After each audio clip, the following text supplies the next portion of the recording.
সকালে বাসন মাজছিলাম, হঠাৎ ননদ চুলের মুঠি ধরে টেনে তুলে গালে থাপ্পড় দিয়ে বললেন, হারামজাদি, তোর রূপের খুব গরম না?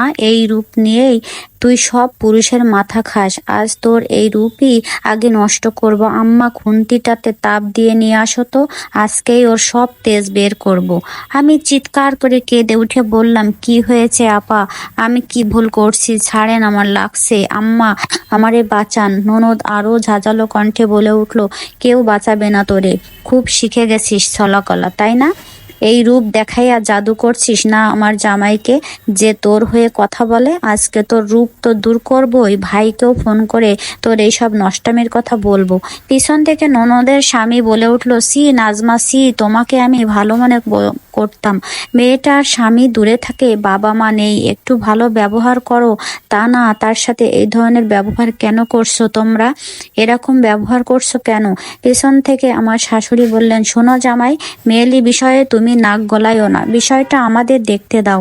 বৌমার উপর তোমার অত দরদ না দেখালেও চলবে। ননদের স্বামী বলল, আচ্ছা, আমি আর দরদ দেখাবো না, যার দরদ তাই তাই সেই দেখাবে। কিন্তু আপনারাও এবার সব সহ্যের সীমা পার করে দিচ্ছেন, তার ফল পাবেন। আজকেই আয়ানকে ফোন করে সব জানিয়ে দিব কি ব্যবহার করছো তোমরা নূরের সাথে। তার দরকার নেই দুলাভাই, আমি সব নিজের চোখেই দেখেছি। কথাটা বলে বাড়ির উঠানে দাঁড়ালো আয়ান। আয়ানকে দেখে তো সবাই অবাক। ও তো 2 বছর হলো বিদেশে, কাউকে না জানিয়ে এইভাবে বাড়িতে। আয়ানকে দেখে আমার ননদ আমার চুল ছেড়ে দেয়। আমার শাশুড়ি মা দৌড়ে আয়ানের কাছে গিয়ে বলে, এ কি বাবা, তুই কখন এলি? ভিতরে আয়, নাজমা তাড়াতাড়ি আয়, তোর ভাইকে ঘরে নিয়ে যা।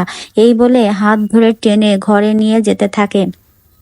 আয়ান এক ঝাটকায় হাত ছাড়িয়ে নিয়ে বলে, হাত ছাড়ুন আমার, আপনার স্পর্শে আমার গা ঘিন ঘিন করছে। অনেক ভরসা করে আমি নূরকে আপনার কাছে রেখে গেছিলাম, কিন্তু আপনি সেই ভরসার জায়গা কি করলেন? কি কথা বলার আছে আপনার সাথে? কি হাল করেছেন ওর?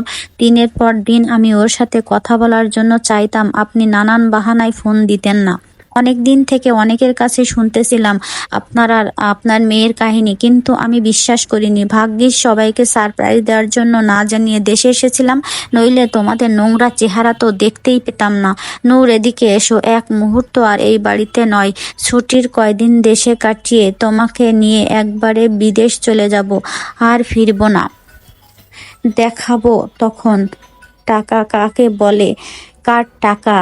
এদের মা মেয়ের এত তেজ কোত্থেকে আসে? কার টাকা নিয়ে এত অহংকার করে? আমি আয়ানের দিকে এগিয়ে যেতেই পিছন থেকে ননদ এসে ধাক্কা দিয়ে আমাকে ফেলে দেয়, আর আয়ানের কাছে গিয়ে বলে, ভাই আমার কথা শোন, আমি সবটা তোকে বলছি। আর কিছু বলার আগে আয়ান তার বোনকে জোরে একটা থাপ্পড় মেরে আর বলে, তোর সাথে আমার কোনো কথা নেই। তারপর আমার কাছে এসে আমাকে মাটি থেকে তুলে বলে, আমাকে ক্ষমা করো নূর, আমি আমার কথা রাখতে পারিনি। বাসর রাতে তোমাকে কথা দিয়েছিলাম তোমাকে কখনো কষ্ট পেতে দেব না, কিন্তু আমার পরিবার থেকে এত কষ্ট পেয়েছো, তবে আর না। আমি আয়ানকে জড়িয়ে ধরে ফুপিয়ে কেঁদে উঠলাম। আয়ান আমার চোখের পানি মুছে দিয়ে ইশারায় কাঁদতে বারণ করলো। তারপর কাউকে কিছু না বলেও আমার হাত ধরে বাড়ি থেকে বের হয়ে এলো এক অজানা পথের উদ্দেশ্যে। আমরা বলবো, আর কি বলবো, আমার উপর তোমার বিশ্বাস আছে তো নূর?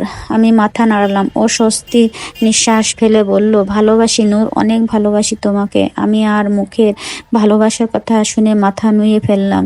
সে আমার হাত শক্ত করে ধরলো, তারপর দুজন একসাথে হাতে হাত রেখে সুখের গন্তব্যের দিকে পা বাড়ালাম। গল্পটি এক আপুর ছিল। যদি ভালো লেগে থাকে অবশ্যই লাইক কমেন্ট করে জানাবেন। এমন ছোট ছোট গল্প পেতে আমার চ্যানেলটি সাবস্ক্রাইব করে রাখতে পারেন। Tata and take care.